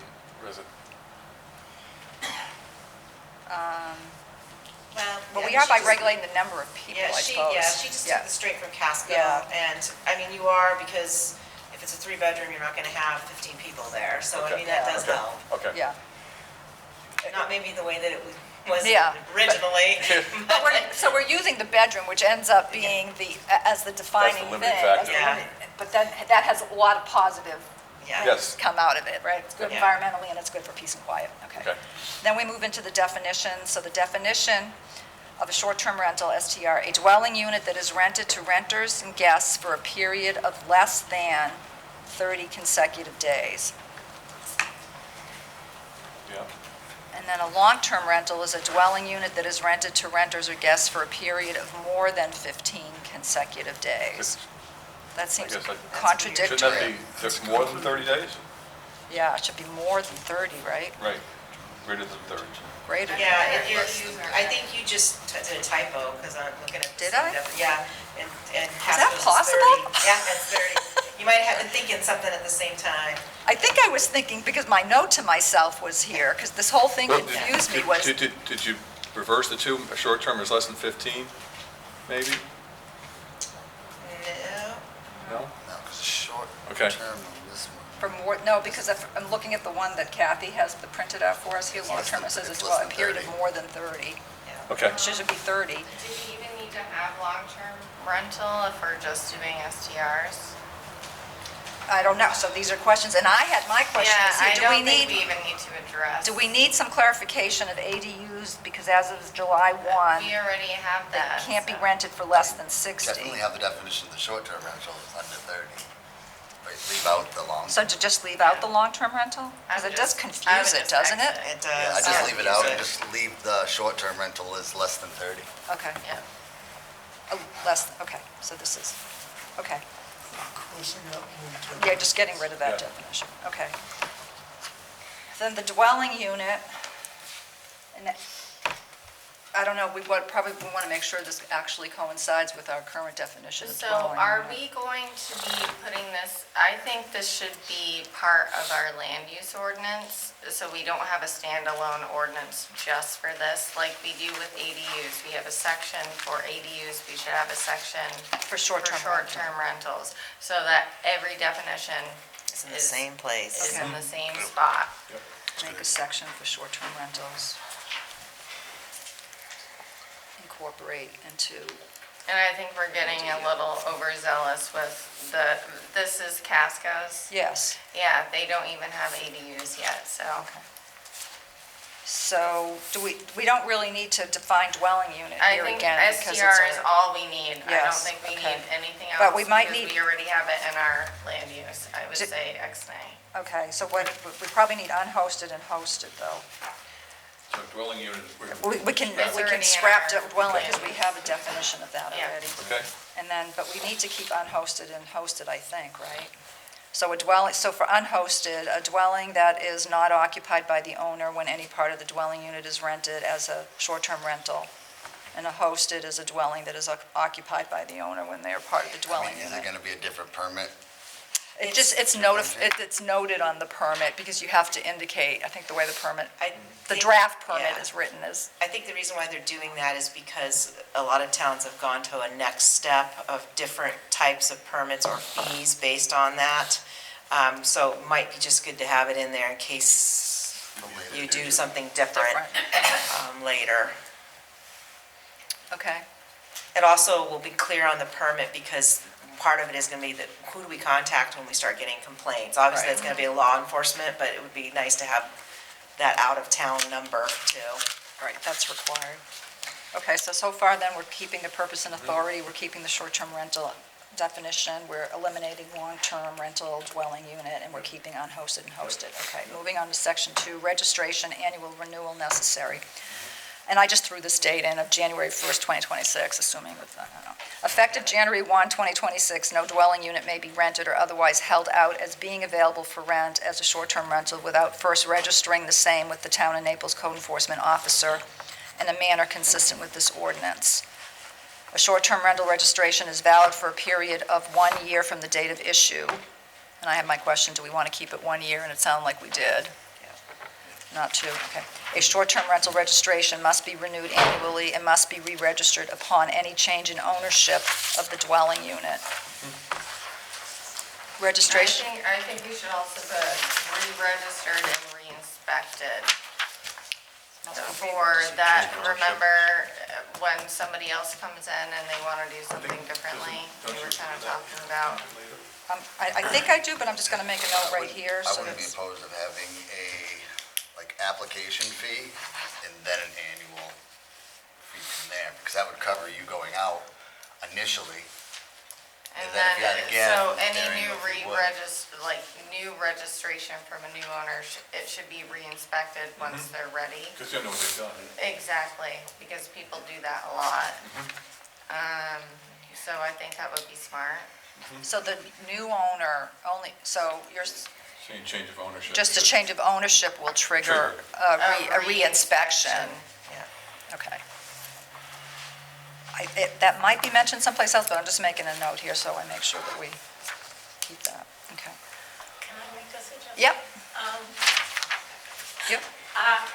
Since we're using our resources like the chief's gonna have to go do the inspections.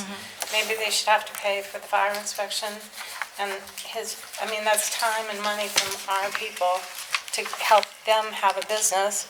So I'm just Well, thinking, it would incur, and we haven't even made those fees as of yet, so. I'm we just would- throwing it out Yeah, that we you should know, try to, everything exactly. under the sun, if they wanna make money off of, Sure.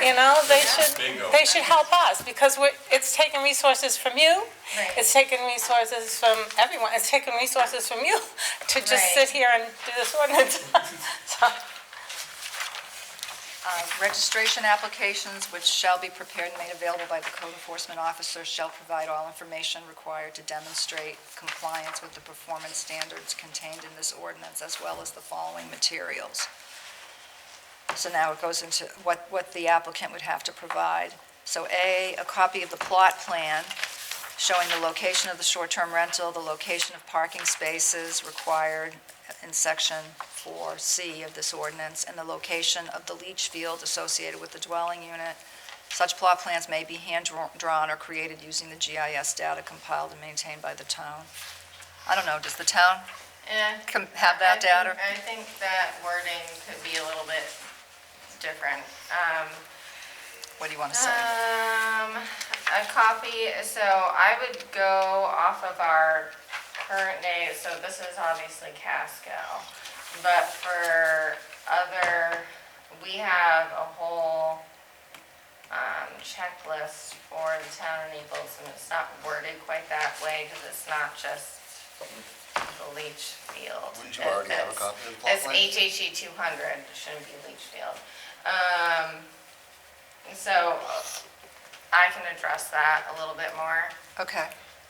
Yeah, Just I'll gonna- make it. So you're talking about that The plot? application itself, I can kind of do a draft one. Yeah, again, I just wanted everyone to see what they had, I can do a draft. just to get the conversation started.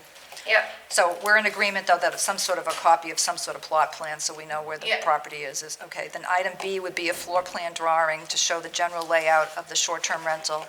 The floor plan must show bedrooms, hallways, emergency exits, and the location of carbon monoxide detectors, smoke detectors, and required fire extinguishers. Such floor plans may be hand-drawn. And item C is the application fee in an amount consistent with the town's fee schedule.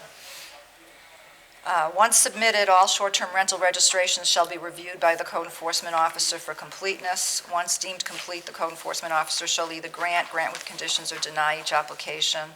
Upon completion of the registration, all applicants will have a copy of the following: a Town of Naples short-term rental registration ordinance, so they get a copy of the actual ordinance.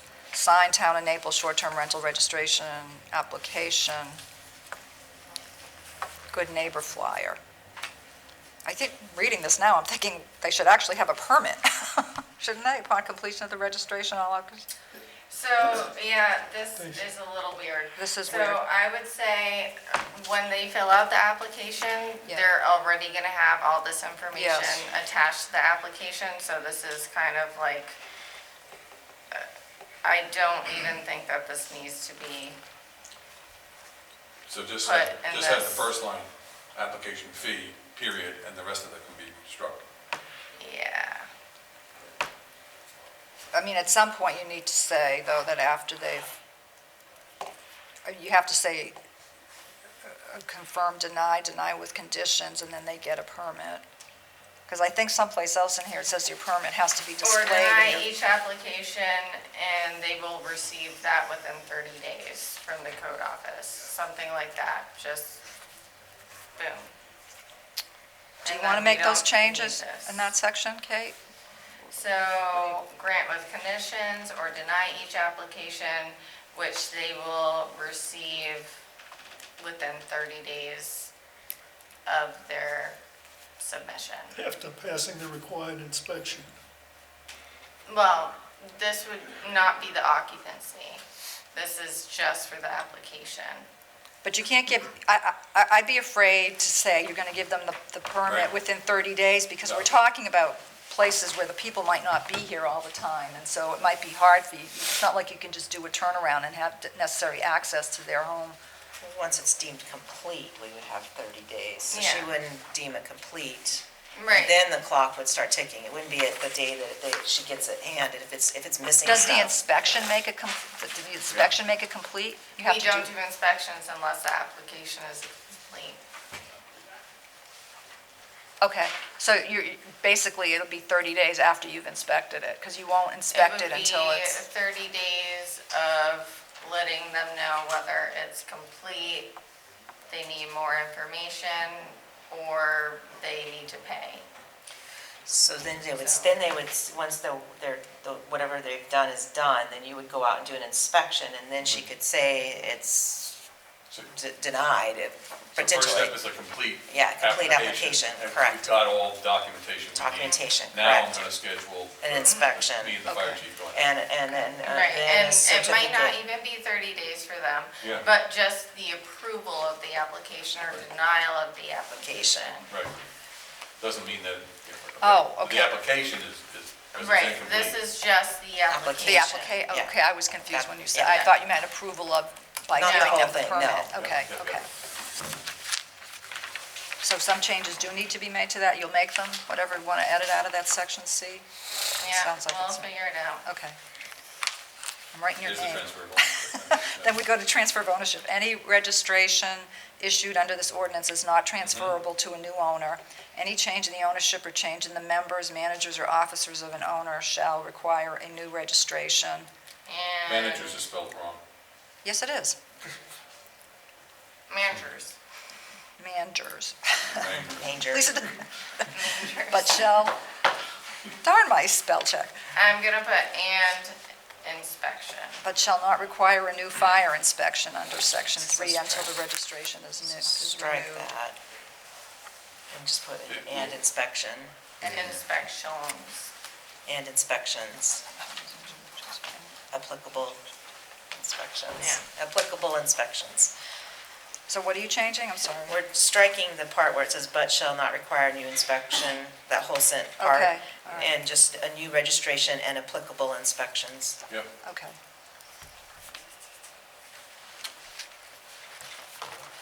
Okay, then, And fees. and fees, Inspections and, And fees. can't forget the fees. Television. 3, inspection, section 3, inspection. yeah.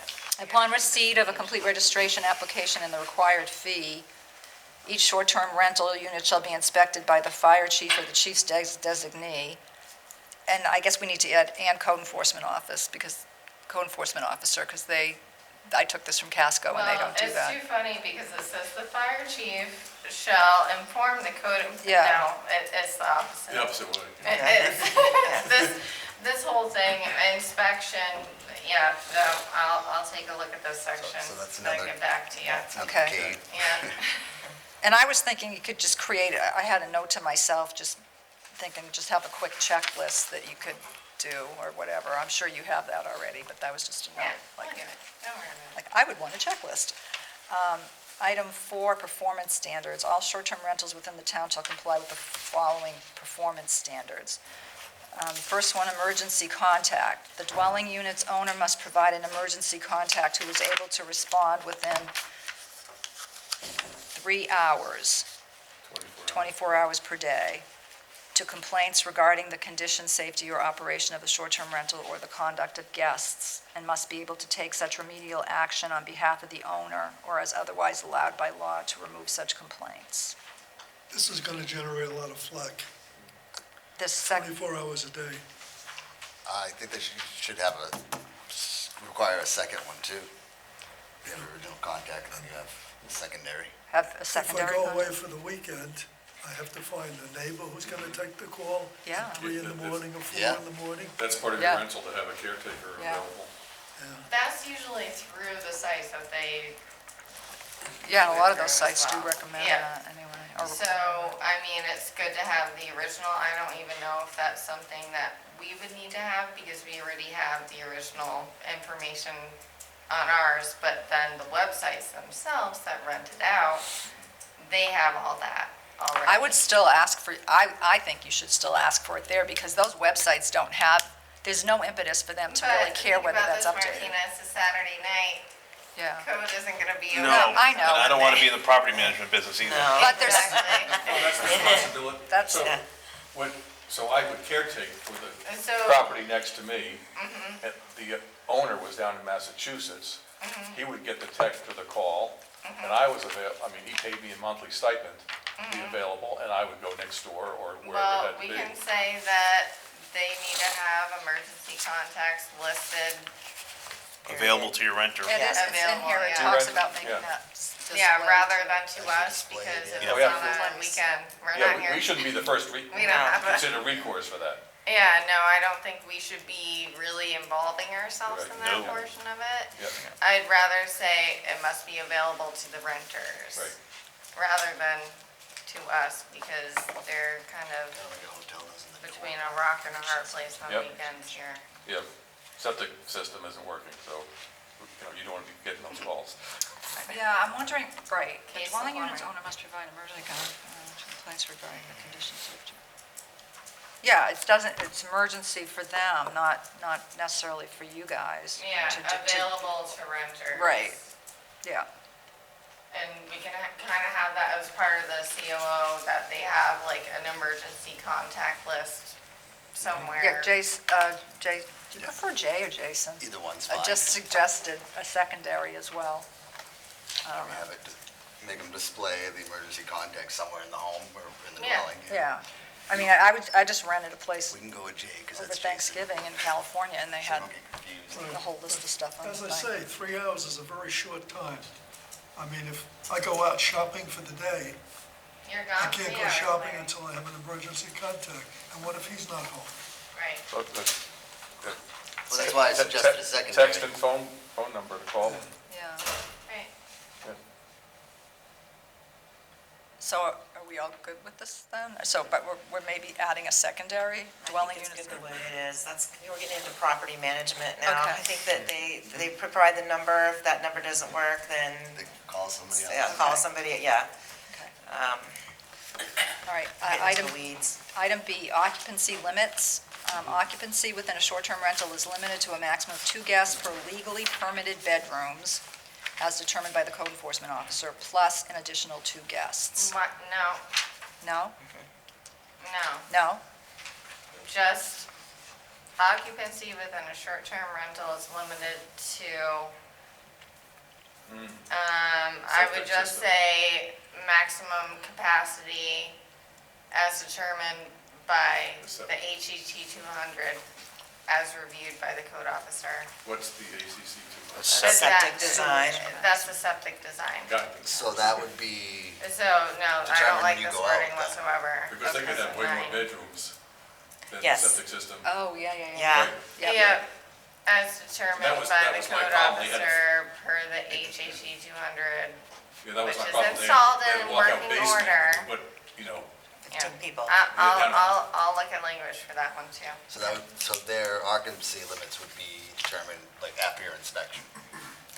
So The they would need to documentation. provide the HHE 200, that needs to be either signed off and inspected by a code officer, or they need to have a company come in and make sure that it is in working order based off of the HHE 200 if it doesn't have a sign off from a code officer. So that's something I'm just gonna do a little ditty in this one too. Or we may not have anything on file, and they may have to have someone come in and inspect it to tell us what they have Right, for some of the older ones. yeah. But to Jason DeTucci's comment, at the end of your inspection, after you reviewed their septic design, I can put it right on. you'd put a the- number on there, Right on maximum there. capacity for this dwelling is Yeah. X. Yes, Yeah. and I'll put that too. Because you could put in there like, under code enforcement's recommendation or whatever.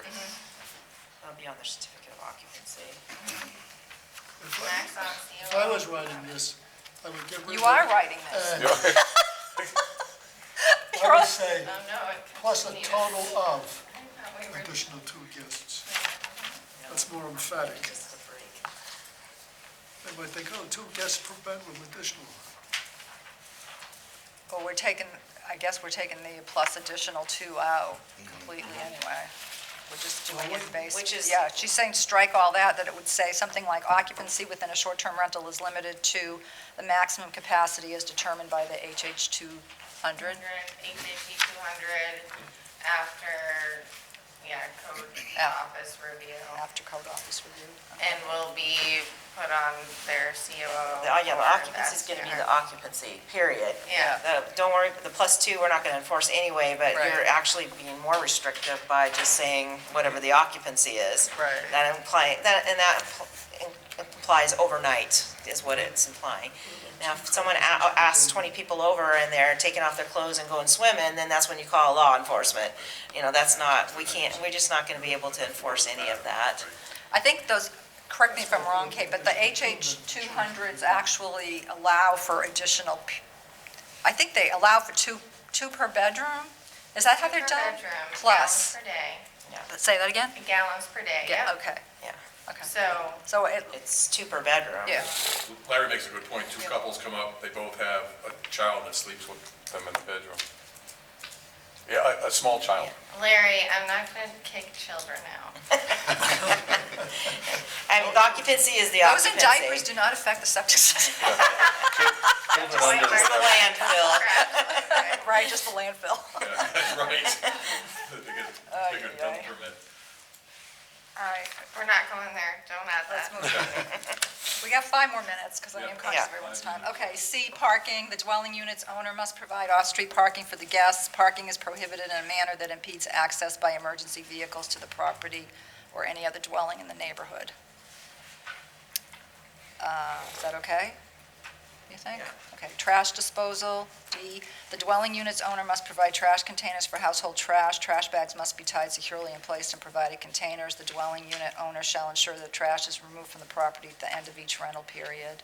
Well, that also is kind of like, we're kind of Non-enforceable. getting into something. Yeah, I don't Is that think too that's, much? yeah, we can't Strike enforce that. that. No, this is, I think there's a lot of stuff in here, Okay. no serving of food by owner, like this is, Is that too Yeah, much? yeah. I think we should just get rid of D through F. So just, okay, so everyone knows. So E is about not serving food by the owner. What's wrong with that?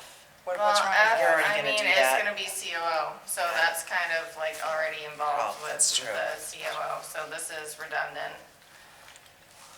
It's Okay. already a portion of the, So you're saying Inspection. remove D, E, and F? yeah. And then G is distribution of good If you neighbor guys flyer. wanna do a good flyer name, I mean, I think it's good. I mean, I found that extremely helpful when I rented that place. I actually took a picture of it, the one that I had in Palm Springs. I'm like, I'm bringing this back to Naples. This is awesome. And it made no bones about it. Like, it said things like, all the prepared neighbors. and maintain, I don't like this though. Write it I down. don't like this. What's that? What? A copy of the good flyer neighbor prepared and maintained. Okay, so I'm gonna go into all these rentals and be like, here's the Oh, good do you think that flyer. they're, No, I think didn't we read it get rid of to mean stuff. that. I read it just to mean that I read it to mean that the town wrote this flyer and that you have them available. No, this is getting a little property maintenance. I mean, I think it's a good thing I just think to that give we to them have, and I packet. think we should definitely give it out to every owner and say, we suggest that you give this out to people, but we don't need to prepare and maintain. In Well, their, prepare it in the They sense could- that you wrote it, that you're making these available. But I they might think. have their own, yeah. you know, a lot of them have their own, just like yours that you went to, you But know? it's- We'll No, have that was issued by the city of Palm Springs, had the city Well, stamp Palm on it. Springs has a lot too. No, Kennebunk has the same thing. Yeah. This is Casco's, and it says right on there, You you need to gotta check put the it. staffing of Kennebunk and Palm Springs. No, but this is also Yeah. Casco's, Oh, and they, yeah. Like, I Yeah. think it's a nice thing that we give it out to people and we can suggest it to them. I don't think it should be part of Just our it's It's kind of ordinance. one of those things you can't enforce, Here's like the you're not letter. gonna walk in Yeah, there. like, Yeah. where's your letter? so, okay, so you're saying that you're not even Right, right, providing right. these, or what are you saying? I think we provide it and encourage them to Provide post it in it. the initial packet. I mean, because I think it will help them. Yeah. If they do put it Like, up, it will help it's them suggested, but I think keep, basically. I stay at a lot of Let people know the Airbnbs, rules. and most of them have something right on their thing that says, Right. you know, the good neighbor, and then it talks about, where's their password, here's my phone number. I think Yeah. that's something that they're going to do. Yeah, they always Okay. do anyway. So, I mean, we can give out one that they can like A sample. laminate and Right. then Yeah. just A put sample. up on the fridge or Put it something. there. That's where that ours was. Yeah, so, oh, look at that. It was It's awesome. like I was there with you. Okay, So, so yeah. it's 10:58. There's really only another page, more or less, A lot of that's just boilerplate stuff, other than the complaints, penalties, and violations. So what if we come back with Yeah. Kate's gonna look at the first sections with Yep. a clean copy, and then the rest, we'll just have to capture, we've got time here. Yep, no, I think this has Yeah. been extremely Yeah, productive. did Yeah. you send that to me in a Word format? I did. I can, I mean, Yeah. well, who did I send it to? You I sent sent to me, so let's include Kate on these emails, just to keep her in the loop, that way Okay. I can ask her questions, or if she sees something that, even if she's not able to be here, she sees something that she's like, whoa, that's not gonna work. Okay. Yeah. When that clock stops dinging, I'll talk. Awesome. Okay. So the next meeting is February 19th at 9 a.m. And I'll entertain a motion to adjourn. Moved by Larry, second by Craig, all in favor? Aye. We're done.